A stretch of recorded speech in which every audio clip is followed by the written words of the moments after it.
What's up, the squad? Back with another video. I seen that time I was going down. Y'all see it? Y'all see it? I'm telling y'all. One thing about it, it's always something with Ilhan Omar. It's always something. Brandon Gill calls for Ilhan Omar's deportation back to Somalia. He demands for her obviously to leave and the removal, from the U.S. In this video, I'm definitely going to explain on why, I choose to agree with this gentleman right here. I'm not going to lie. A lot going on.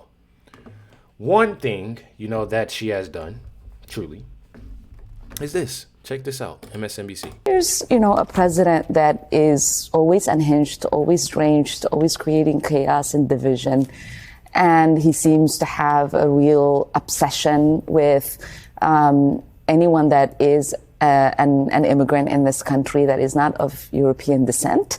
You don't hear him talking about the accent of his wife and, the fact that she came here as an immigrant or any of those things, or the fact that she gets to have an opinion even though nobody elected her into office. But he has an objection to a person who does serve over 700,000 constituents in Congress, who's literally elected, has the same certificate as he does. But I think for me is I feel embarrassed for him because in these attacks, what he does, and I think with the likes of Nancy Mace and whoever that Randy guy is, they expose themselves for how stupid they are. And that is embarrassing for us as a country because these are people who are elected to positions of leadership.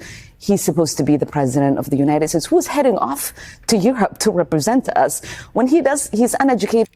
Hey, listen. I'm literally I'm letting it all soak because I have a lot that I'm about to show y'all. I got a lot that I'm about to show you. She talking about people being leaders and this, that, and the other. She's completely right because she's not. She's not a leader at all. Enough to understand that members of Congress can't be impeached. When you have Nancy and Randy saying, we're on it, we're going to impeach her. When they're saying they're going to deport me, knowing full well that you cannot deport an American citizen. What that displays for not just Americans, but folks on an international platform is that our country is being led by idiots. And that is not something that we should be comfortable with as Americans. And that's not something that should make us proud. And so in this moment, I feel great sadness as an American that these are the kind of people that the world gets to see representing us. So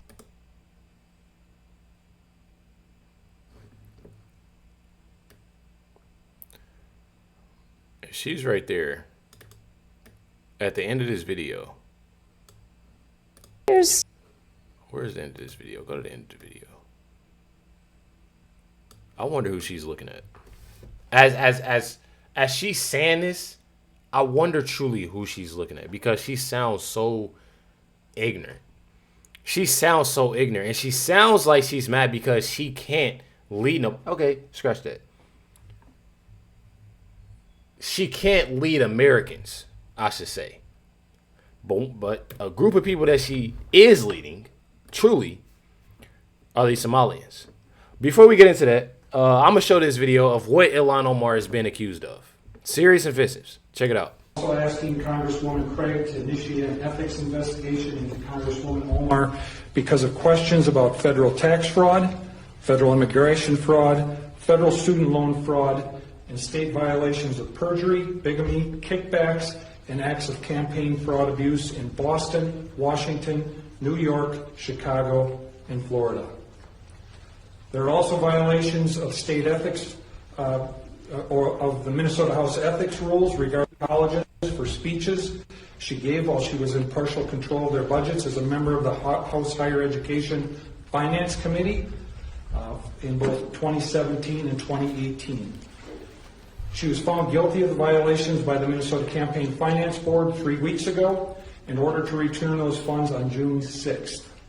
Ms. Omar appears to be a serial career criminal and should not have access to our nation's highest secrets and intelligence. Come on now. That is why I'm calling on our Congresswoman Angie Craig to protect both our national security and our respect of the rule of law. Tax fraud, immigration fraud, student loan fraud, perjury, bigamy, kickbacks. and campaign abuse fraud from the East Coast to the Mississippi River. If those charges have been... And that's the end of that video. Y'all see all of the things that she's been accused. All the things that, after again, watch what I say, allegedly, of what she did. I'm telling y'all. Truly crazy. One thing about this, though, and I know that I said Ilhan Omar is an individual that obviously are leading. She's, you know, that ringleader. You know, they said, you know, the godmother. But you have here, Obama says here, Obama flooded Minnesota with Somali refugees to build a loyal voting bloc. Result of that, you get crime, you get massive fraud, and most importantly, you get Ilhan Omar. Check it out. First of all, why would President Obama be allowed to bring in 80,000 people from Somalia and put them in one area in Minnesota, which is Minneapolis? And it was all done by plan. It's a third world country. Not assimilate to build a world country. I gotta mess the music up a little bit. I don't cover Not assimilate to build their own neighborhoods, to overtake the local state government with Ilhan Omar. She's not even a citizen, but she's in Congress. I can't figure out how we've allowed this to happen. People that are non-U.S. citizens to be in Congress, to be help making laws and vote. Exactly. Me personally, I truly do not get that, and I'm not understanding it. I'm not understanding that at all. And I know y'all are pretty, you know, tired of it, of what's going on and what, you know what I mean? Like, how do you sit there and actually have individuals in Congress, or you have individuals that, you know, is mayor, you know what I mean, in office? Truly insane. I'm telling y'all. Truly insane. Check it out. Since September 19th, officers from our Fraud Detection and National Security Directorate, working in teams, have conducted over 1,000 site visits across the Minneapolis-St. Paul area as part of this operation. What they found should shock all of America. Focusing on a list of over 1,000 target cases involving more than 900 individuals, our officers encountered blatant marriage fraud, visa overstays, people claiming to work at businesses that can't be found, forged documents, abuse of the H-1B visa system, abuse of the F-1 visas, and many other discrepancies. Over the course of the operation, our officers found indication of fraud, non-compliance, or public safety and national security concerns in nearly a little less than 50% of the cases interviewed. Pretty insane, right? Pretty insane. You got investigators exposing fake marriages, forged papers, visa abuse, and jobs with employers that never existed. I'm telling y'all. It says that's what we're calling immigration. It doesn't belong in America. I'm telling y'all. Truly. Simple fact. Minnesota reviewed immigration cases, right? And saying just nearly half showed fraud. That's a problem. I'm telling y'all, it's definitely a problem. On top of the simple fact, it's more and more money being flown out of Minneapolis airport. Not to mention, I've even seen a lot of posts, actually individuals talking about it, saying that there are being more and more Somalians actually working at the airports, TSA, baggage claim, everything. I'm telling y'all. Insane. Who led these prosecutions for years stated that the estimated fraud is $9 billion. And this doesn't count fraud in SNAP or child care programs. So where's the money going? Minnesotans pay their taxes and they expect their money to go to things that help their communities. Roads, schools, healthcare, and not to be taken by criminals, to buy resorts in Kenya, apartments in Nairobi, property in Turkey, or luxury homes and cars in the U.S. Worse yet, Minnesota taxpayers have allegedly found their ways into the hands of terrorist organizations like Al-Shabaab, both directly and indirectly. The money is walking out the door at the Minneapolis-St. Paul airport. Back in 2017, the estimate was about $100 million in cash was going out annually from our airport. According to TSA, in 2024, there were $340 million in cash outbound, and in 2025, it was $350 million. This is astonishing, not only because of the amount, but because it is so out of proportion to other airports. The cash out of Minneapolis is 99% higher than cash going out of Dallas, Atlanta, and JFK in New York. It's 90% higher than what's going out of Seattle. Minnesotans are incredibly frustrated that their hard-earned money is being siphoned off by criminals while their taxes keep going up and vulnerable citizens don't get the services they need. Telling y'all. It's like it gets worse and worse by the day. It's literally like it gets worse and worse by the day. But one thing about it, you have all the fraud, you have the money, flowing out, you have this, you have that. You got to update. President Trump just signed an executive order to establish a national task force under Vice President J.D. Vance to investigate the fraud in federal social welfare funds like SNAP and Medicaid. Focus on the states like California, Minnesota, and New York, which truly, are the main ones. Even though this happened a lot of other places, because Ohio is Ohio is starting to turn into, a little Minnesota as well. Not gonna lie, check it out. U.S. President Donald Trump on Monday launched a national task force aimed to look into fraud allegations involving funds for social welfare programs. Vice President J.D. Vance was tapped to lead the task force. In his remarks on Monday, Trump specifically singled out California. He also said, without providing evidence, that fraud allegations were higher in Democratic-led states than in Republican-led states. California, as they say, is 10 times worse, and other states are 10. And this is not a Republican-Democrat thing. This is wherever it's taking place. Mm-hmm. It seems that it's usually in blue states. If it's in a red state, we're going there too. But it seems that it's heavily Democrat. Trump has repeatedly invoked a scandal that dates back to 2020 in Minnesota, in which 47 people were accused of defrauding $250 million from a state-run, federally funded child nutrition program. The controversy prompted Trump to send in 2,000 federal immigration officers this year to crack down on migrants. He shifted to a less aggressive approach after federal officers fatally shot 2 protesters. Last month, Vance criticized Minnesota Governor Tim Walz over his efforts to combat fraud and froze more than $250 million of Medicaid funding for the state.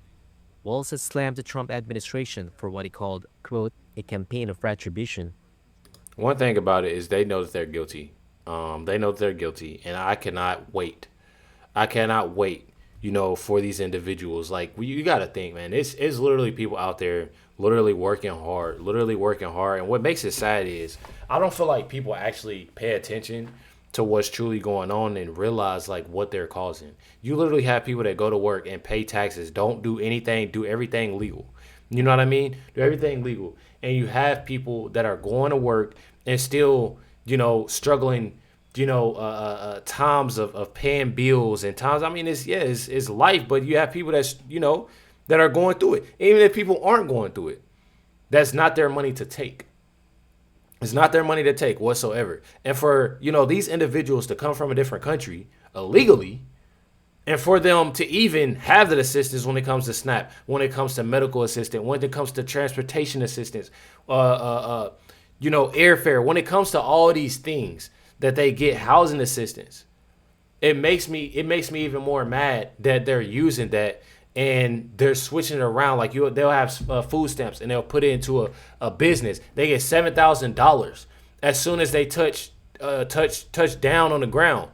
I've heard in Minnesota.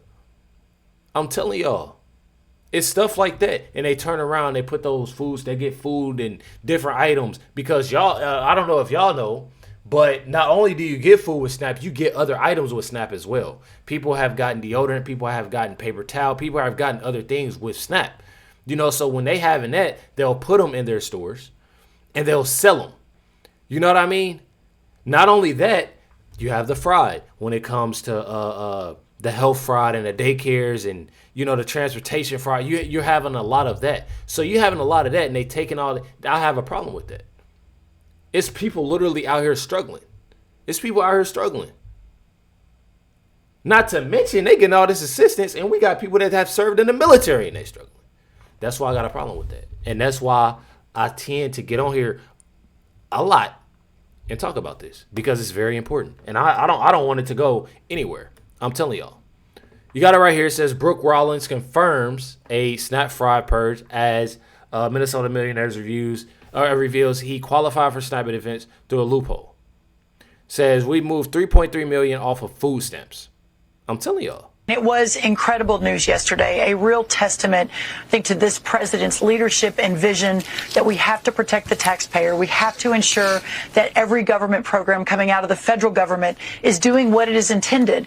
And I think the consequence of the shutdown last fall was a bright light was shown on a very broken program, and that is the food stamp or SNAP program. And we talked about that quite a bit. The Minnesota case is just one of many examples. 500,000 people we have found in the last year that are taking benefits more than once, 200,000 dead people or people using dead people's social security numbers. Of course, we made a huge deal to move all illegal aliens off of SNAP last year. So since the president was sworn in, we've moved 3.3 million people off of food stamps into work and into a better life of dignity, et cetera. So all good news. We're making progress. We have a lot more to do. Obviously, Minnesota, California, New York are ground zero for massive fraud, but we're working on it, and I think we're going to make great progress in the years to come. There you go. There you go. One thing about it, how I look at it, is that, you know, it's good news. I mean, thinking about it is very much so good news because of what's going on. I'm not gonna lie. Definitely fire. You got Benny Johnson here. Says, I just asked House Oversight Chairman James Comer if Governor Tim Walz and AG Keith Ellison will face the consequences for Minnesota fraud. He says more people will definitely go to jail. Check it out right here. What type of culpability is there, since you've, I believe, completed or at the very least contributed a report on Minnesota? What type of culpability would there be for the Attorney General in Minnesota or for Tim Walz? Well, honestly, I think the Attorney General has more liability. You know, you can always plead ignorance, and ignorance usually prevails, unfortunately, in a lot of court cases in these liberal states with liberal judges. But you've got the recording that we've all heard of Ellison meeting with those Somali fraudsters saying, don't worry about it, I'll get them off your back, when they were nailed for fraud. And those fraudsters turned around and made a big campaign donation to Keith Ellison. That was played in our committee hearing, and this Senate had a committee hearing with Ellison. I can't remember which committee, but they played it. So that's something the Department of Justice could use to go after him. Walz is going to play the ignorance card, which he does very well. Mm-hmm. You know, it's going to be hard to beat Walz in court playing the ignorant card. But you're seeing people go to prison in Minnesota for fraud, and that's what people want. I think with the big politicians, a realistic goal, when you say, what does accountability look like? Let the American people know. We let the American people know that Joe Biden's family was on the take, and a few months later, Joe Biden drops out of the presidential race. Now, there may have been other reasons, but that certainly didn't help. You go in Minnesota, when we started the investigation in Minnesota, Tim Walz dropped out of the governor's race. This is a guy that was just, a few million votes from being vice president of the United States, dropped out of the governor's race because of this fraud. Gavin Newsom is the front runner for the Democrat nomination in 2028. We'll see what happens here. And I think that we've got to, especially the people that watch this show are passionate about, going after the deep state and going after these corrupt politicians.